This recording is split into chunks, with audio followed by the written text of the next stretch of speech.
Hello, friends. This is Dave Hurwitz, executive editor. Oh, hell, I'm the only editor, but it sounds good. Executive editor at ClassicsToday.com, here with the 5 greatest Beethoven recordings, cycles. You see, I've decided to make things slightly less difficult because Beethoven is Beethoven, and there are so many recordings. I mean, I'm just looking around here. It's like, this is all Beethoven. No, it's not all Beethoven, but it's a lot of Beethoven. And so we're going to have 2 Beethovens. We're going to do cycles, and then we're going to do individual recordings. So, or individual performances of individual works, however you want to slice it and dice it. But this is cycles.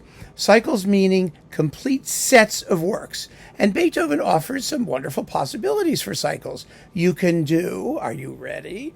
Symphonies. You can do concertos. You can do string quartets, piano trios, violin sonatas, piano sonatas, cello sonatas. That's like 7 or 8 categories. But you can't do individual works. So no Mrs. Solemnis, no Fidelio, none of that. That will come in the next pile. And I think that's the best way to sort of do Beethoven justice, because lots of us like to collect Beethoven in clumps. He's a very clumpy composer, and it was very nice of him to write music in like handy-dandy, convenient clumps. And so clumps we shall have, really good Beethoven clumps. Now, you have to choose 5 from the larger list of possible cycles, and that's going to be it for now.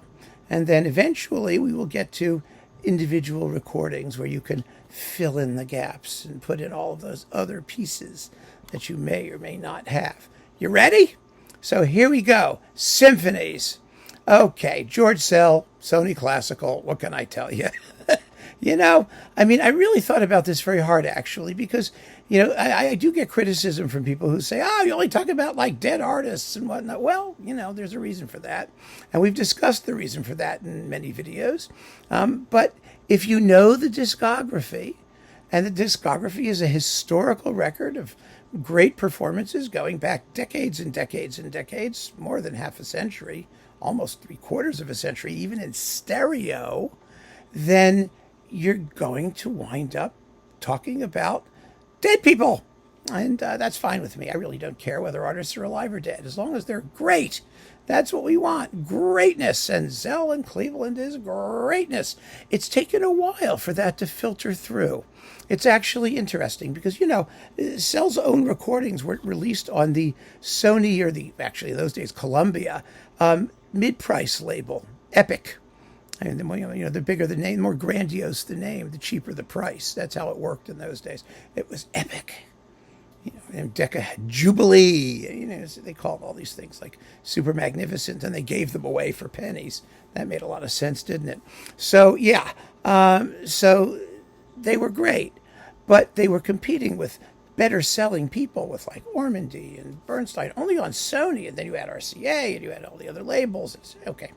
So it's Szell and Cleveland on Sony Classical. You have finally realized how fabulous those performances are. So that's that. Next, the string quartets with the Quartetto Italiano. I just think these performances are the ultimate in sophisticated, culturally appropriate, sublimely beautiful quartet playing. They really are amazing and glorious. They were originally released on Philips. Now they're on Decca, if you can find them at all. They are must-hears.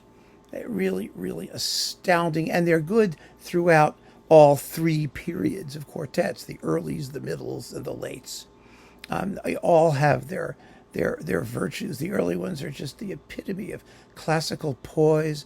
The middle ones are robust and ample and juicy in sonority. The late ones have that wonderful combination of intellectual probity and emotional sublimity. Yeah, right. Okay. They're just great performances. Next, the violin sonatas. I love the violin sonatas. Arthur Grumiaux and Clara Haskil. This was also on Philips, and it's now on Decca. And that you may be able to find now. There have been Grumiaux boxes, Haskil boxes, Beethoven boxes with these in them, and just the violin sonatas alone. They're all over the place because they are legendary. Absolutely legendary. Piano trios. Oh, the piano trios are so wonderful. I chose Trio Wanderer, and not because they're not dead.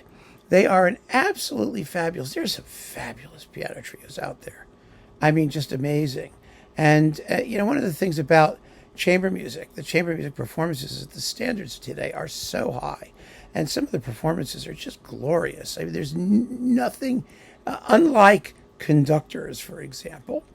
You find, I think, in chamber music standards that are every bit as high as they were in the past, sometimes even better. Maybe perhaps not as the tradition of playing maybe a little different. String quartets are maybe a little different, but piano trios, fantastic, absolutely fantastic. And finally, so Trio Wanderer is just great on Harmonia Mundi. And last but not least, piano sonatas. Oh, this is so controversial because everybody has their pianist. And I almost dread talking about piano sonatas because all the piano whack jobs come, slamming in with, oh, how can you like this? It sucks. And this has got to be this one. And And then there are the people who are pianists who actually think they know something about piano playing. Some of them do. Some of them do. Some of them are very, very, very adept and adroit. But do they know what great Beethoven is? That's the question. Not whether they can play the piano. And I get such arrogant nonsense from people who are talking about, tiny, tiny details of piano performance technique as if it really makes any difference. Well, it can. But anyway, we're not going to go there. We're just going to make a choice. And you are going to make a choice. Piano sonatas, Claudio Arrau, formerly on Philips, now on Decca. So Philips did really well, except now it's all Decca.